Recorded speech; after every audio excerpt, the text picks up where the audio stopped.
வணக்கம். பச்சை துண்டு போட்டுக்கொண்டு பச்சை துரோகம் செய்தவருக்கு மீண்டும் விவசாயிகள் கண்ணீர் தெரியவில்லையா? கிராமப்புற ஏழை மக்களின் வயிற்றிலேயே அடிக்கும்.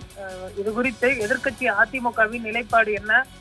3 விவசாய சட்டங்கள் சிஏஏ போல இதிலும் அமித்ஷாவுக்கு ஆமாம் சாமி போட்டு ஆதரவு தரப்போகிறாரா திருவாளர் பழனிசாமி?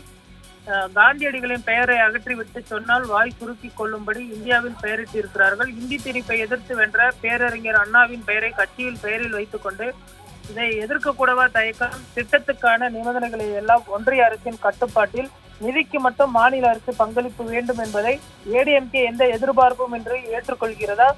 உங்கள் தலைவி அம்மையார் ஜெயலலிதா அவர்கள் இதற்கு ஒப்புக்கொண்டு வைப்பாரா? வறுமையை ஒழிக்க சாதனைக்கு தண்டனையாக தமிழ்நாட்டில் 100 நாள் வேலை திட்டமே நின்று போகும் ஆபத்தை எதிர்நோக்கி உள்ளோம். இதற்கு எப்படி முட்டு கொடுக்க போகிறார் மாண்புமிகு எதிர்க்கட்சி தலைவர்?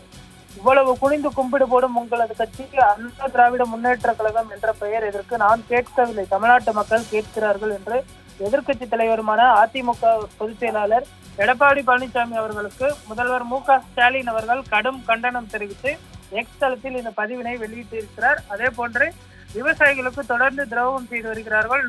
100 நாள் வேலை வாய்ப்பு திட்டத்தில் மகாத்மா காந்தி அவர்களின் பெயரை நீக்குவதற்கும் தற்பொழுது மத்திய அரசு திட்டமிடப்பட்டிருப்பதற்கும் கண்டனம் தெரிவித்து இந்த அறிக்கையினை வெளியிட்டிருக்கிறார்.